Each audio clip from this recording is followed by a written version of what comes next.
Assalamualaikum dear learners. Kindly subscribe my channel to more uploading videos. Today we are going to start exercise 9.2 of Arts Math 10th class. Question number 1 is a veranda is 40 meter long, 15 meter wide, is to be paved with stones, each measuring 6 meter by 5 meter. Find the number of stones. तो एक veranda है, means एक बरामदा है. इसकी पहले एक pick बना लेते हैं, एक फिगर सी बना लेते हैं ताकि आपको क्लियर हो जाए कि आपने फाइंड क्या करना है. एक इस तरह से बरामदा बना हुआ है, 14 मीटर लॉन्ग है, 40 मीटर लॉन्ग है और 15 मीटर वाइड है, 15 मीटर चौड़ा है और 40 मीटर लंबा है. इसको हमने पेविंग करनी है इसके स्टोन्स के साथ, मतलब इसके अंदर हमने स्टोन्स लगाने हैं. इस तरह से पूरे बरामदा में स्टोन्स लगाने हैं. अब ईच मेजरिंग मतलब हर एक स्टोन की जो मेजर है वो 6 मीटर बाय 5 मीटर है, मतलब एक स्टोन 6 मीटर और 5 मीटर का, मतलब 6 मीटर लंबा है, 5 मीटर चौड़ा है, इस तरह से. तब क्वेश्चन ये है कि find the number of stones. अब इस तरह के कितने स्टोन्स हम लगाएं इस पूरे वेरेंडा के अंदर कि आपका ये पूरा एरिया कवर हो जाए. अब जैसा कि मैंने बोला कि पूरा एरिया कवर हो जाए, इसका मतलब है कि आपको यहाँ पे एरिया फाइंड करना पड़ेगा. तो सबसे पहले एरिया ऑफ वेरेंडा फाइंड करते हैं. तो length 40 metre and width is 15 metre. So area जो है, क्योंकि रेक्टेंगुलर फील्ड है तो इसका एरिया होता है लेंथ मल्टीप्लाई विड्थ. ये इसका फॉर्मूला है, लंबाई मल्टीप्लाई चौड़ाई. सो यहाँ पे लेंथ को विड्थ से मल्टीप्लाई करते हैं, 40 मल्टीप्लाई 15, तो ये आ जाएगा 600 मीटर स्क्वायर. क्योंकि मीटर दो है, यहाँ भी मीटर है और यहाँ भी मीटर है, तो मीटर स्क्वायर हो जाएगा और एरिया का यूनिट स्क्वायर में होता है. 600 मीटर स्क्वायर इसका एरिया आ गया. अब इस पूरे एरिया में जो कि 600 मीटर स्क्वायर आया, इसमें आपने स्टोन्स लगाने हैं. अब आप ये देखें कि एक स्टोन का एरिया कितना है. एरिया ऑफ 1 स्टोन, क्योंकि उसका भी इस तरह से ही है, लंबाई मल्टीप्लाई चौड़ाई वाला फॉर्मूला लगेगा, लेंथ मल्टीप्लाई विड्थ. तो लेंथ इसकी 6 है और विड्थ 5 है, तो इसका एरिया आ जाता है 30 metre square. So area of 1 stone is 30 metre square. अब आपने 30 मीटर स्क्वायर के कितने स्टोन्स आप यहाँ पे लगाएं कि आपका टोटल एरिया 600 मीटर स्क्वायर आ जाए. अब आपने इस तरह से लिखना है 30 metre square equal to 1 stone. So 1 metre square is equal to 1/30 stones. Means ये 30 यहाँ पे डिवाइड हो जाएगा और ये 1 मीटर स्क्वायर का आ जाएगा. अब अगर 1 मीटर स्क्वायर का पता है आपको, तो 600 का फाइंड करने के लिए क्या करेंगे, इस तरफ बोथ साइड 600 लिख देंगे और ये 30 वैसे ही आ जाएगा. इसको डिवाइड करेंगे तो आपका आंसर आ जाएगा 20 stones. This will be the final answer. It means कि अगर आप यहाँ पे इस वेरेंडा में 20 इस तरह के स्टोन्स लगा दें तो आपके पास ये पूरा वेरेंडा कवर हो जाएगा और 20 स्टोन्स की ज़रूरत होगी. आई होप कि आपको समझ आ गया होगा. और एक जो मेन चीज़ है कि आपने यहाँ पे लास्ट पे लिखना है कि आपने फाइंड क्या किया है. अगर यहाँ पे मीटर स्क्वायर है, मीन्स यूनिट आपने ज़रूर लगाना है. And now the question number 2 is how many tiles of 40 centimetre square will be required to pave the footpath 1 meter wide carried around the outside of a grassy plot 28 meter by 18 meter. So एक grassy plot है, ये एक grassy plot है जिसकी length 28 metre है और width 18 metre है. तो यहाँ पे आपने क्या करना है कि 1 मीटर वाइड इसकी फुटपाथ बनानी है. साइड पे ये फुटपाथ बनानी है आपने, और इस फुटपाथ के अंदर आपने टाइल्स लगवानी है. इस फुटपाथ के अंदर आपने टाइल्स लगवानी है और एक टाइल जो है वो 40 सेंटीमीटर स्क्वायर की है. 40 सेंटीमीटर स्क्वायर. इस एरिया में जस्ट आपने टाइल्स लगानी है, इस एरिया में, और अंदर वाले एरिया में नहीं लगवानी. ये बात याद रखनी है आपने. तो आपको कितनी टाइल्स चाहिए होंगी, जस्ट इस एरिया के लिए। आप ये सोचें कि जैसे आप एक पार्क में हैं और दरमियान में ग्रास है और साइड पे एक पाथ सी बनी हुई है, उस पाथ में आपने टाइल्स लगानी है। सो क्या करेंगे कि टोटल एरिया लेंगे, टोटल एरिया में से अंदर वाला एरिया निकाल देंगे और उसका फिर हमारे पास जो एरिया आएगा उसमें हम टाइल्स को चेक करेंगे कि कितनी लगती हैं। सो फर्स्ट इज कि 1 मीटर फुटपाथ है around the outside of that grassy plot. तो यहाँ से अगर 18 मीटर है इसकी, यहाँ पे 18 मीटर है, तो अगर इसको चौड़ाई निकालें तो आफ्टर 18 मीटर यहाँ पे ये बढ़ जाएगी, तो ये हो जाएगी 20 मीटर्स। यहाँ से 20 मीटर्स हो जाएगा और यहाँ से 28 मीटर है, तो आफ्टर इसको यहाँ से इसकी चौड़ाई निकालने के बाद ये 28 में से 2 ऐड करेंगे तो ये 30 मीटर्स हो जाएगा। ये 20 मीटर बन गया और ये 30 मीटर बन गया। अब इसका हमने एरिया फाइंड करना है। सो एरिया ऑफ टोटल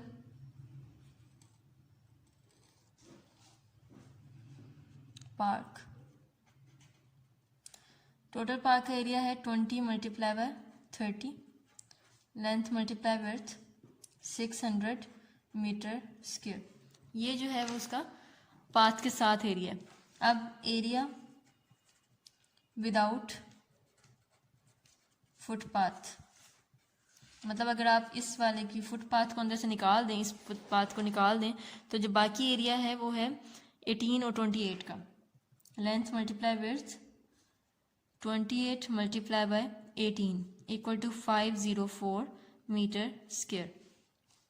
अब आपने क्या करना है, क्योंकि आपने इस वाले एरिया में नहीं लगानी है टाइल, तो क्या करेंगे कि इस टोटल एरिया में से ये जो एरिया है हमारा, इसको माइनस कर देंगे, इसको निकाल देंगे।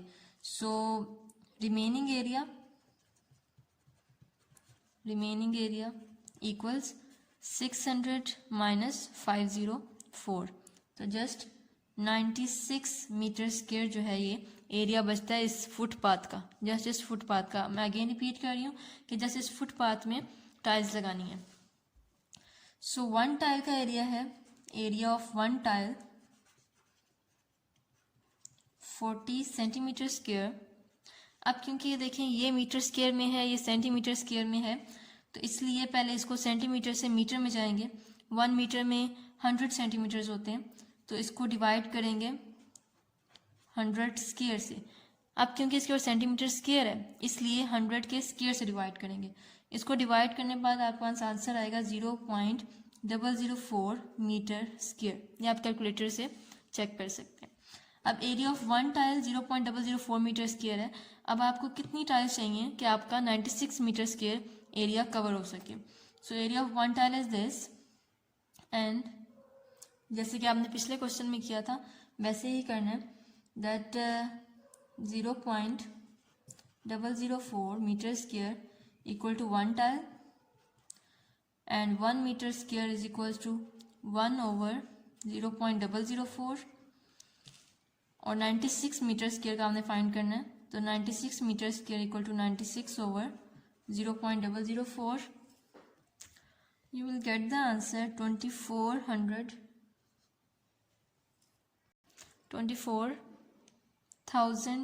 tiles. The next question is, diagonal of a square is 14 centimeter. Find its area. एक स्क्वायर है और उसके डायगोनल की लेंथ आपको दी हुई है। डायगोनल क्या होता है, ऐसी लाइन जो दो ऑपोजिट कॉर्नर्स को ज्वाइन करे, उसको हम डायगोनल कहते हैं। और इसकी जो लेंथ गिवन है वो 14 सेंटीमीटर है। एरिया फाइंड करना।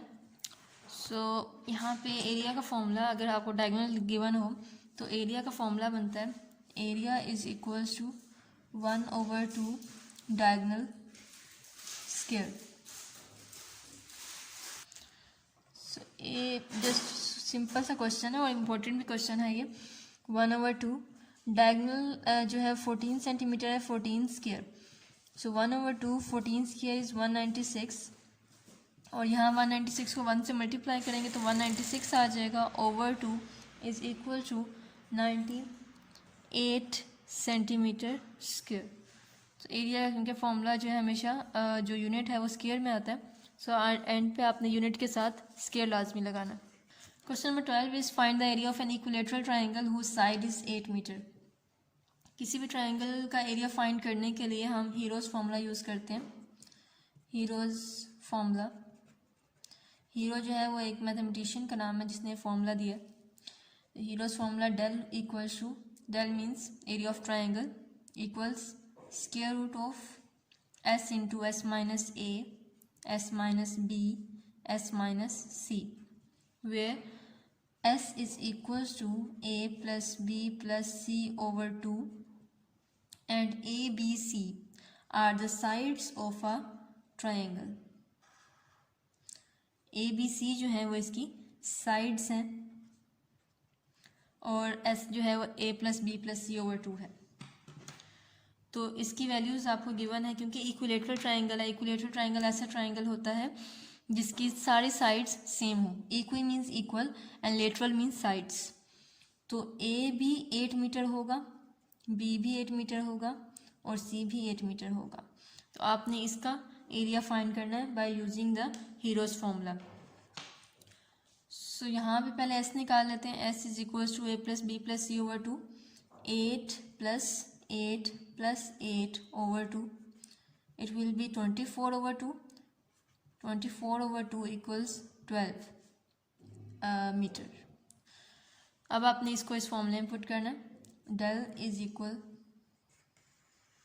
एस पर लिखना है 12, इस एस को नहीं भूलना। इस एक्स को अक्सर बच्चे इग्नोर कर देते हैं और भूल जाते हैं, इस एस को नहीं भूलना।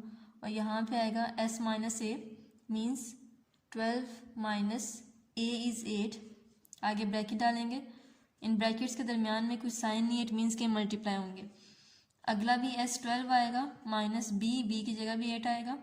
इसी तरह अगला एस 12 है माइनस सी 8 आएगा। इसको सिंप्लीफाई करेंगे।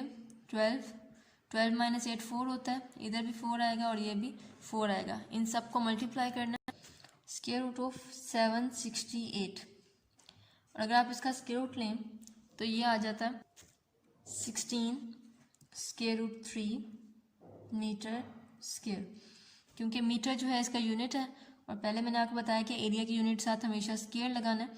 तो 16 स्क्वायर रूट 3 मीटर स्क्वायर इसका आंसर आ जाएगा। ये आप फैक्टराइज करके आंसर निकाल सकते हैं। Question number 14 is find the area of right triangle with legs 12 centimetre and 35 centimetre. अब जो पिछला क्वेश्चन था उसमें हमने एरिया फाइंड किया था यूजिंग द हीरोज फार्मूला। अब इसमें एरिया हमने फाइंड करना है दूसरे फार्मूला से। ये क्योंकि एक राइट ट्राइंगल है। राइट ट्राइंगल जैसे मैं 9.1 में समझाया था कि राइट ट्राइंगल क्या होता है, जिसका एक एंगल राइट होता है 90 का एंगल होता है। और लेग्स भी मैंने आपको बताया था कि लेग्स जो है इसको हाइपोटेनियस कहते हैं और बाकी जो दो साइड्स हैं उनको हम उसकी लेग्स कहते हैं। एक लेग 12 सेंटीमीटर की है और एक 35 सेंटीमीटर की है, 35 सेंटीमीटर की। तो अगर राइट ट्राइंगल हो उसके लिए एरिया का फॉर्मूला डिफरेंट है, उसके लिए आप हीरोज फार्मूला यूज़ नहीं कर सकते। इसके लिए एरिया का फॉर्मूला होगा 1/2 बेस इंटू हाइट या ऑल्टीट्यूड, कोई भी हो सकता है। 1/2 इसकी बेस क्या है 35 सेंटीमीटर और हाइट कितनी है 12 सेंटीमीटर। तो इन दोनों को मल्टीप्लाई करेंगे फिर 420 आ जाएगा। इन दोनों को मल्टीप्लाई करने से ओवर 2 करेंगे तो ये आ जाएगा 210। अब क्योंकि यूनिट सेंटीमीटर है लगाना सेंटीमीटर और इसके ऊपर स्क्वायर डालना है। So area is equal to 210 centimetre square. This is the answer. Now the next question is the area of parallelogram is 144 centimeter square. Find altitude if base is 2 meter long. तो parallelogram क्या होता है? Okay, parallelogram is a figure जिसकी दो parallel sides होती हैं, इसलिए इसको हम पैरेललोग्राम कहते हैं। दो पैरेलल साइड्स हैं, ऐसे एक फिगर है।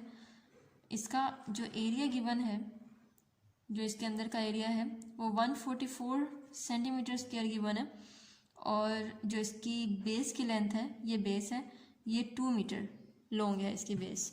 तो आपने इसका एरिया आपको गिवन है, आपने ऑल्टीट्यूड फाइंड करना है। ऑल्टीट्यूड मीन्स इसकी हाइट, ऊंचाई। ऑल्टीट्यूड को ऊंचाई कहते हैं, इसकी ऊंचाई फाइंड करनी है। क्योंकि यहाँ पे एरिया ऑफ पैरेललोग्राम की बात हुई है तो फॉर्मूला यहाँ पे एरिया का लगेगा। सो एरिया ऑफ पैरेललोग्राम भी लेंथ मल्टीप्लाई विड्थ ही होता है, क्योंकि एक रेक्टेंगल जो होता है उसका एरिया भी लेंथ मल्टीप्लाई विड्थ होता है, और पैरेललोग्राम का भी वही होता है, क्योंकि पैरेललोग्राम रेक्टेंगल से ही बनता है। अगर आप रेक्टेंगल को थोड़ा टिल्ट कर दें, थोड़ा टेढ़ा कर दें, तो ये पैरेललोग्राम बन जाता है। तो इसका दोनों का एरिया सेम होता है, area equal to length multiply width. So area आपको यहाँ पे पहले जो गिवन है 144 सेंटीमीटर स्क्वायर है, लेकिन आप ये देखें कि आपका एक यूनिट मीटर है, एक सेंटीमीटर है, तो इससे भी हो नहीं सकता। तो आपने क्या करना है कि एक को चेंज कर देना है, सेंटीमीटर को मीटर में कन्वर्ट कर देना है। सो यहाँ पे इसके एरिया को आप बेस मल्टीप्लाई हाइट से भी डिनोट कर सकते हैं, क्योंकि यहाँ पे आपको इन टर्म्स ऑफ बेस और ऑल्टीट्यूड दिया हुआ है, या बेस मल्टीप्लाई ऑल्टीट्यूड, बात एक ही है। तो ये बेस है और ये इसकी हाइट है या ऑल्टीट्यूड है। तो एरिया आपको 144 सेंटीमीटर स्क्वायर दिया हुआ है, और बेस क्योंकि आपको दी हुई है 2 मीटर्स में, तो पहले इसको कन्वर्ट करेंगे। 2 मीटर्स को कन्वर्ट करेंगे तो यहाँ पे मीटर को कन्वर्ट करेंगे सेंटीमीटर्स में, तो 2 मल्टीप्लाई 100 करेंगे तो ये सेंटीमीटर में हो जाएगा, क्योंकि 1 मीटर 100 सेंटीमीटर होता है, तो ये 200 सेंटीमीटर्स आ जाएगा। इन वैल्यूज़ को इसके फॉर्मूला में पुट करेंगे एरिया वाले।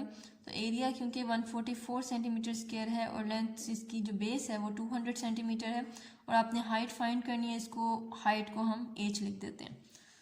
अब यहाँ से 144 यहाँ पे आएगा और 200 यहाँ मल्टीप्लाई हो रहा है, तो यहाँ जाके डिवाइड हो जाएगा, और इसको डिवाइड करने से h की वैल्यू आ जाएगी 0.72 सेंटीमीटर्स। तो ये इसकी ऑल्टीट्यूड आ जाएगा, इसकी हाइट आ जाएगी। The last question of this exercise, question number 19, is the area of an equilateral triangle is 4 square root 3 centimeter square. Find the length of a side. अब ये क्योंकि इक्विलेटरल ट्राइंगल है और उसका हमें एरिया गिवन है। Equilateral triangle, दोबारा repeat कर रही हूँ कि ऐसा ट्राइंगल जिसकी तमाम साइड्स, तीनों साइड्स सेम होंगी, उसे हम कहेंगे इक्विलेटरल ट्राइंगल। तो जो इसका एरिया है, जो अंदर का एरिया है सारा, वो हमें गिवन है कि वो 4 स्क्वायर रूट 3 सेंटीमीटर स्क्वायर के इक्वल है। तो आपने लेंथ ऑफ अ साइड मालूम करनी है, मतलब जो इसके साइड की लेंथ है उसको हम ए कह देते हैं, वो हमें नहीं पता, क्योंकि इक्विलेटरल ट्राइंगल है इसलिए इसकी तमाम जो लेंथ्स हैं वो ए ही होंगी और हमें ए ही फाइंड करना है। तो ये जो है इसको आपने थोड़ा डायरेक्ट याद रखना है। Using heroes formula, the area of an equilateral triangle is area of equilateral triangle is area of equilateral triangle आएगा स्क्वायर रूट 3/4 a स्क्वायर। ये जो है आप ड्राइव कर सकते हैं हीरो फॉर्मूला से, जैसे कि मैंने आपको बताया कि हीरो फॉर्मूला क्या होता है, del is equals to s into s minus a, s minus b and s minus c। तो ये जो होता है एरिया होता है इक्विलेटरल ट्राइंगल का, और इसके ऊपर स्क्वायर रूट आता है। तो ये जो है अगर आप इसमें s की वैल्यू पुट करें, क्योंकि s जो है वो होता है a plus b plus c over 2, तो a जो है यहाँ पे तीनों आएंगे, a प्लस ए प्लस ए। इसको अगर आप इस फॉर्मूला को सोल्व कर सकते हैं तो ये डायरेक्ट फॉर्मूला बनता है एरिया ऑफ इक्विलेटरल ट्राइंगल का, स्क्वायर रूट 3/4 a स्क्वायर।